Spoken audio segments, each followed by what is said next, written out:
Ninja Sherlock desu. Ninjutsu, the famous or infamous art of the ninja.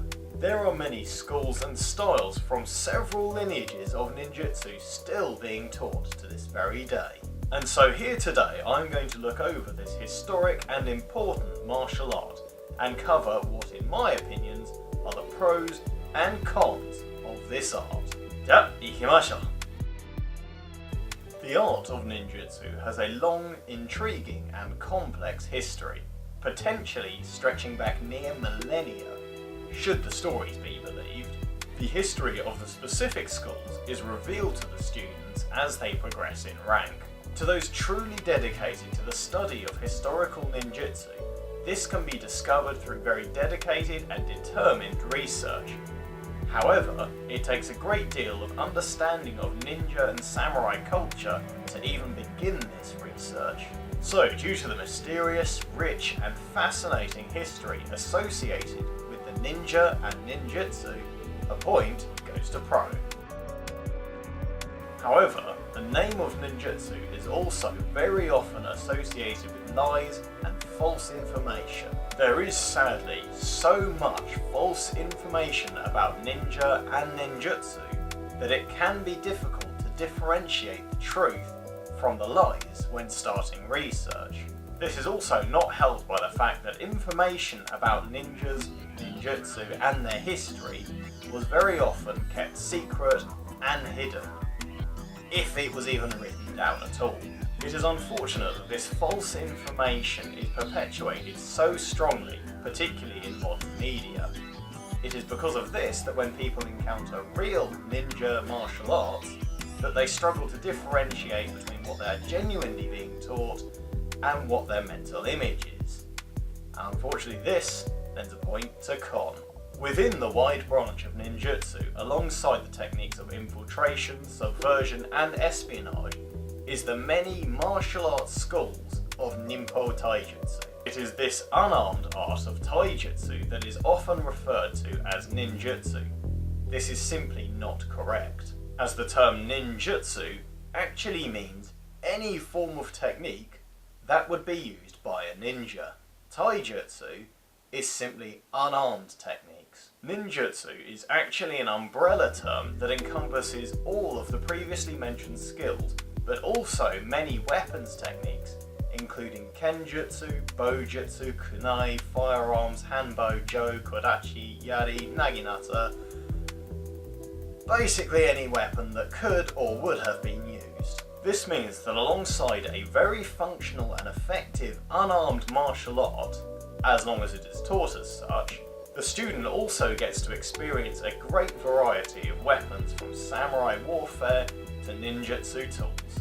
Many of these skills, particularly within the taijutsu branch, can prove to be invaluable for self-defense. For example, learning how to evade attacks from a short sword can quite easily be translated to a modern scenario of evading a person with a knife. This art gives the student plenty of skills to learn and develop throughout their martial arts career. So in my opinion, this is a point for pro. I have also seen this wide variety of techniques create a jack-of-all, master-of-none type situation.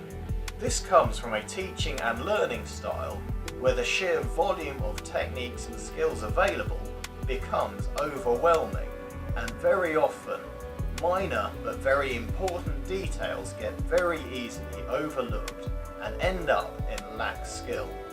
This results in high-ranking students with a lot of knowledge of a lot of areas, but no ability to properly apply it.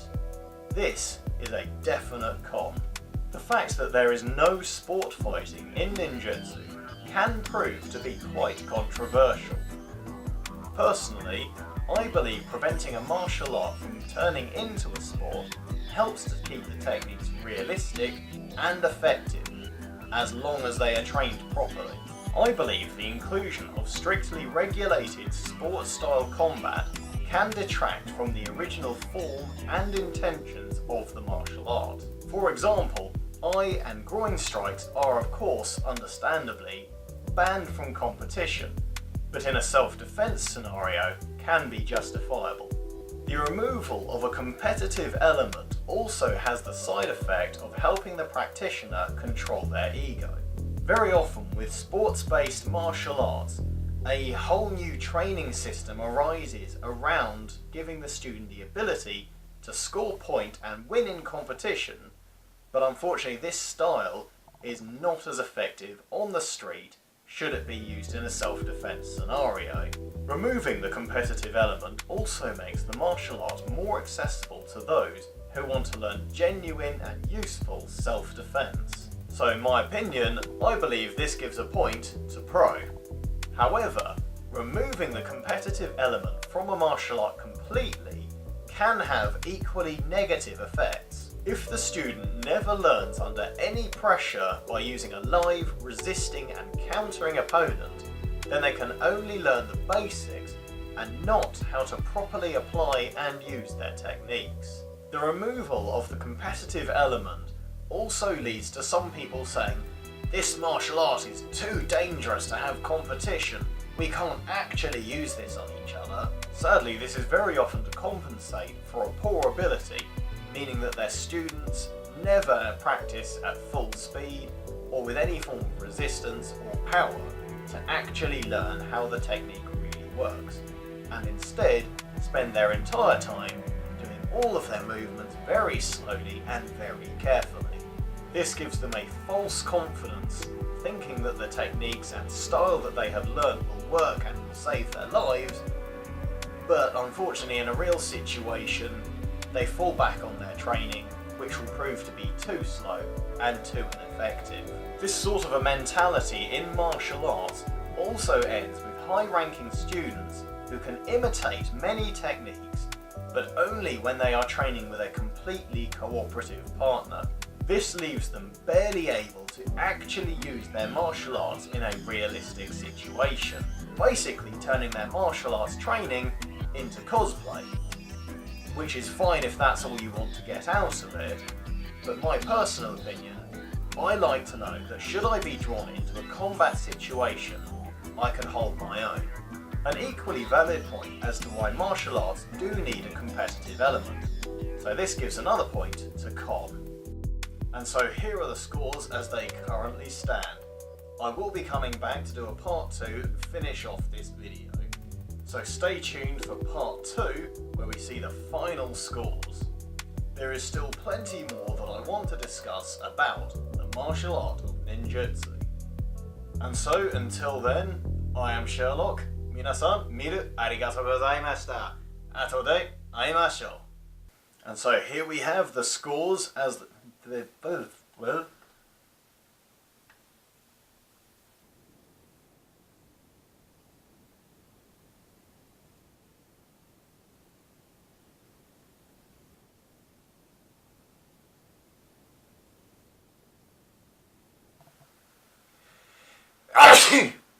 Ninja sneeze. However, the name of ninjutsu is often very... This comes from a teaching and learning style where I evidently forgot to write the rest of my lines because there's nothing there.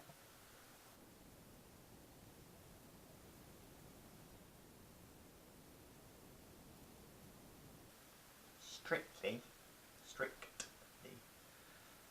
The martial art more accessible for those who want to learn how to read, like me.